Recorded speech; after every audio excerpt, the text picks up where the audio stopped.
Donc maintenant qu'on a reçu les données de FieldOps, je vais le sélectionner comme d'habitude dans mon onglet ici, et ensuite je vais pouvoir aller dans ma parcelle.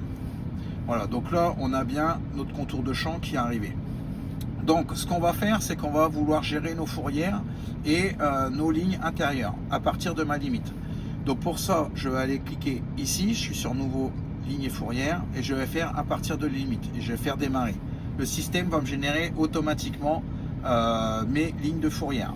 Donc maintenant on va vouloir les modifier. Pour cela on va sur gérer et je vais cliquer, donc c'est le fameux fil qui est apparu ici. Ça c'est deux autres lignes de guidage que j'avais importé de FieldOps. J'appuie ici, je peux le renommer tout de suite.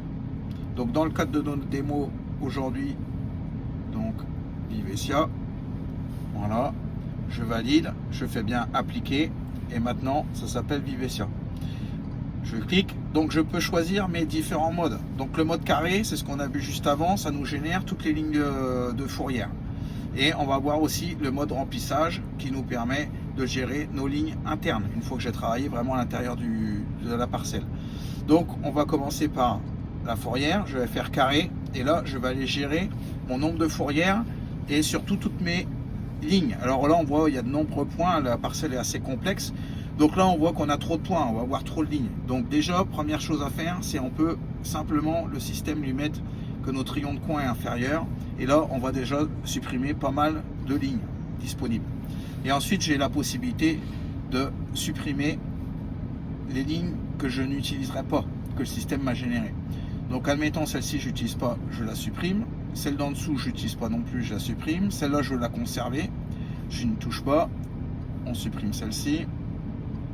Voilà, on va descendre, on va regarder un peu sur lesquels on va travailler, on supprime, hop, on supprime, donc là on appuie à chaque fois pour que ça revienne, et voilà. Et donc là, je suis OK là-dessus, ça va être, toutes mes lignes sont maintenant affichées en bleu, c'est celle que je vais utiliser. Alors on peut définir le nombre, ici j'ai 3, mais je peux mettre bien entendu que je veux 5 fourrière, enfin 5 lignes de fourrière, et on sera automatiquement décalé.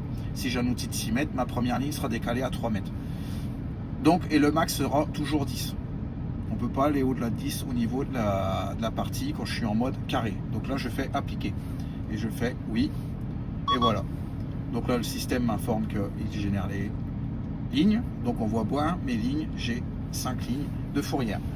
Si maintenant je veux gérer mes lignes en interne, on va retourner toujours sur cet onglet, gérer, je retourne dans Vivessia et je vais aller dans le mode remplissage.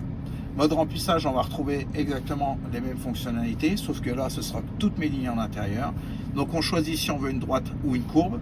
Donc admettons là je veux suivre la courbe ici, je vais me positionner là, je sélectionne que le point B, je mets mon B au coin au-dessus, je zoome, je clique et je viens de le positionner approximativement dans le coin. Et si je veux peaufiner, je peux, comme ici, aller le peaufiner. Voilà. Et ensuite, je vais faire appliquer. Voilà, il me demande si c'est OK. Et voilà, maintenant le système va me générer automatiquement par rapport à ma position toutes mes lignes de guidage. Voilà, j'ai travaillé tout mon champ dans l'intérieur. Et admettons si je veux finir par mes fourrières, on fera toujours le même process, gérer, Vivessia, et je repasserai en mode carré